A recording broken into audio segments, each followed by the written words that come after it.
Hi viewers, welcome to our channel. ప్రస్తుతం మనతో పాటు దాము బాలాజీ గారు సీనియర్ జర్నలిస్ట్ ఉన్నారు. వాటితో ఒకసారి మాట్లాడదాం. నమస్కారం సార్. నమస్తే. సార్, విజయసాయి రెడ్డి అంటే రాజకీయ సన్యాసం తీసుకొని బయటకు వచ్చేసిన తర్వాత వైసీపీ నుంచి తీవ్రంగా అంటే వైసీపీ పైన జగన్మోహన్ రెడ్డి గారి పైన విమర్శలు చేయడం చూస్తున్నాం. అయితే దీనివల్ల ఇప్పుడు వైసీపీకి జగన్మోహన్ రెడ్డి గారికి నష్టమని భావించిన ఆయనే విజయసాయి రెడ్డితో రాజీ పడడానికి సిద్ధమైపోయాడని చెప్పేసి వార్తలు వినిపిస్తున్నాయి. సుబ్బిరామరెడ్డితో కూడా రాయబారం నడిపాడని చెప్పేసి కూడా వార్తలు వినిపిస్తున్నాయి. మరి నిజంగా రాజీ పడడానికి సిద్ధమైపోయాడా? దీన్ని ఏ విధంగా చూస్తారు సార్? విజయసాయి రెడ్డితో జగన్ రాజీ పడడానికి ట్రై చేస్తున్నాడు. రాయబారం పంపిస్తున్నాడు. ముఖ్యంగా టి సుబ్బరామరెడ్డితోనూ తర్వాత కేవీపీ రామచంద్రరావుతోనూ రాయబారం నడుపుతున్నాడు అని ఒక వార్త అయితే చక్కర్లు కొడుతుంది. ఇది ఎంత నిజమనేది పక్కన పెడితే ఎందుకు ఇది చేయొచ్చు, జగన్ పాజిబిలిటీ ఏంటి అనేది మనం ఆలోచించినప్పుడు విజయసాయి రెడ్డి నేపథ్యం చూస్తే విజయసాయి రెడ్డి టిపికల్ రాజకీయ నాయకుడు కాదు.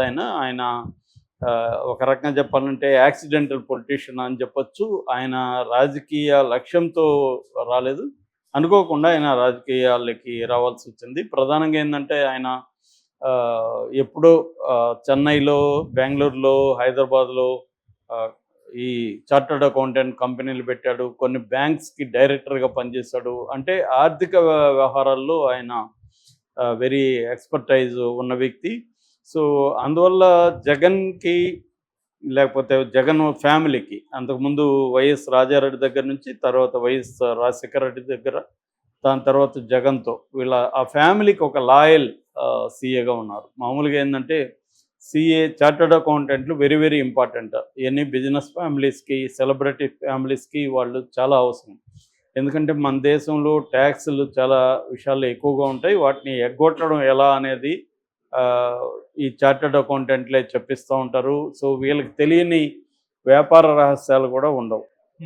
First thing. అలాగే మొత్తం జగన్ ఫ్యామిలీ వ్యాపార రహస్యాలన్నీ కూడా ఈయనకి తెలుసు, నెంబర్ 1. నెంబర్ 2 ఏంటంటే ఈయన రాజకీయాల్లోకి వచ్చిన తర్వాత ఈ అక్రమాస్తుల కేసులో A2గా విజయసాయి రెడ్డి ఉన్నాడు. అంటే జగన్ మీద ఆరోపణలు ఏంటి? వాళ్ళ నాన్న సీఎంగా ఉన్నప్పుడు కొంతమందికి మేలు కలిగే విధంగా ఆయన నిర్ణయాలు తీసుకున్నాడు. ఆ నిర్ణయాల వల్ల మేలు కలిగిన వాళ్ళు రివర్స్లో డబ్బులు మామూలుగా అయితే లంచాలు ఇస్తారు కాబట్టి అలా లంచాలు ఇస్తే ఇబ్బందులని తన కొడుకు వ్యాపారాల్లో పెట్టుబడులు పెట్టమని వైఎస్ఆర్ చెప్పాడు. దాంతో వాళ్ళు జగన్ వ్యాపారాల్లో, నిజానికి ఆ వ్యాపారాలు అంత గొప్పగా లేనప్పటికీ వాళ్ళు డబ్బులు పెట్టుబడి పెట్టారు. సో దానివల్ల జగన్ వ్యాపారాలు అభివృద్ధి అయినాయి.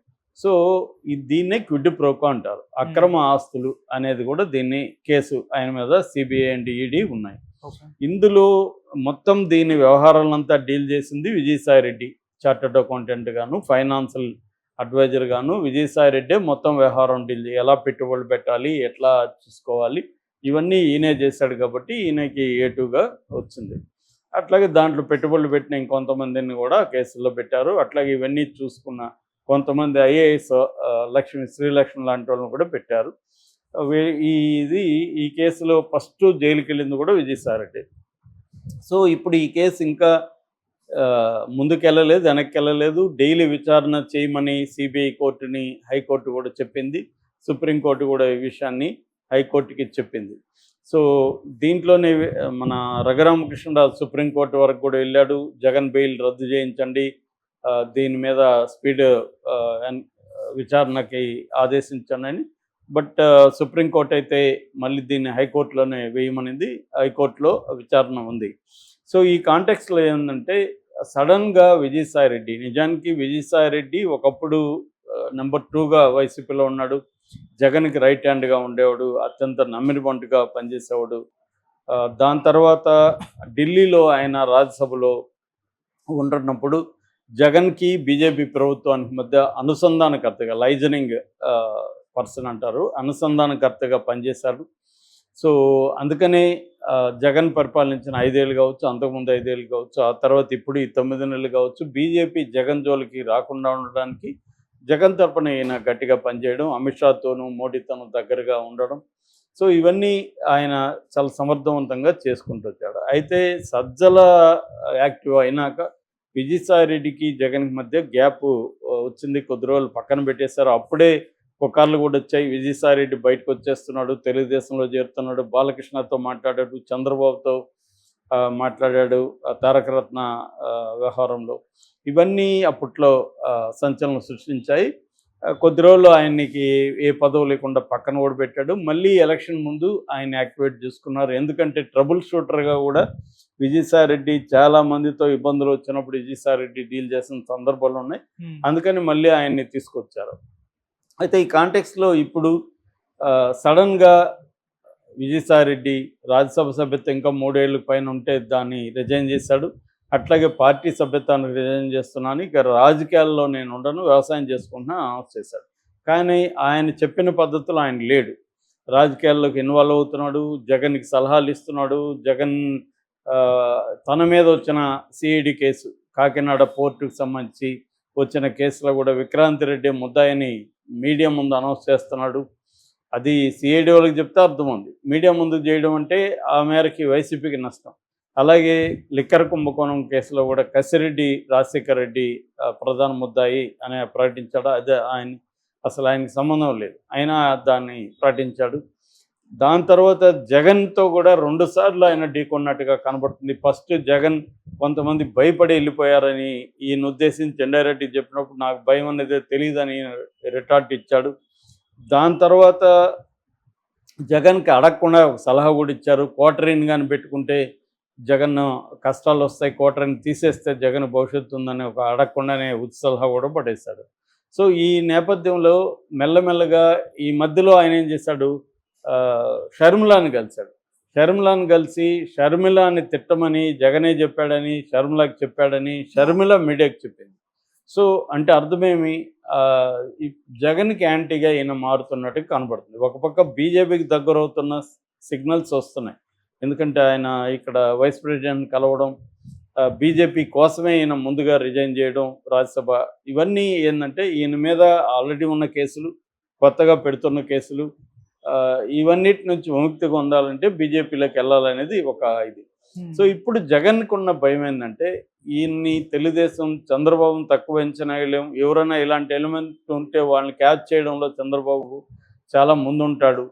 సో చంద్రబాబు ఫోల్డ్లోకి ఈయన వెళితే, ఆల్రెడీ చంద్రబాబు ఫోల్డ్లో షర్మిల ఉంది, ఇప్పుడు విజయసాయి రెడ్డి కూడా వెళ్ళిపోతే చంద్రబాబు ఫోల్డ్లోకి విజయసాయి రెడ్డి అప్రూవర్గా మారితే జగన్కి చాలా కష్టాలు ఉంటాయి. ఎందుకంటే చంద్రబాబు లక్ష్యం జగన్ని రాజకీయ సమాధి చేయాలని. జగన్ని రాజకీయ సమాధి చేస్తే లోకేష్కి ఇంకా ఎవరు కూడా అపోజిషన్ ఉండరు. పవన్ కళ్యాణ్ ఉన్నాడు, పవన్ కళ్యాణ్ పెద్ద ఇబ్బంది కాదు. ఎందుకంటే పవన్ కళ్యాణ్కి జగన్కు ఉన్నట్టుగా 40% ఓట్ షేర్ అయితే ఇప్పటికైతే లేదు.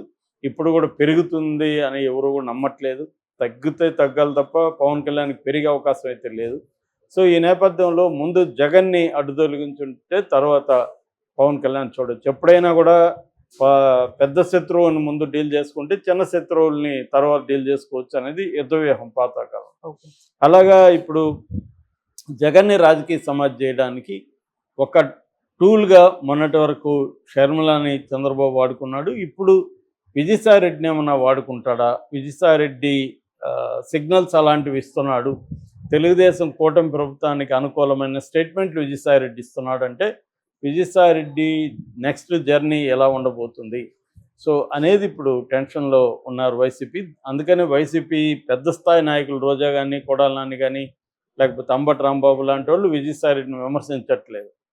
సో ఈ నేపథ్యంలో విజయసాయి రెడ్డితో రాజీ పోవడానికి జగన్ ప్రయత్నిస్తున్నాడని చెప్తున్నారు.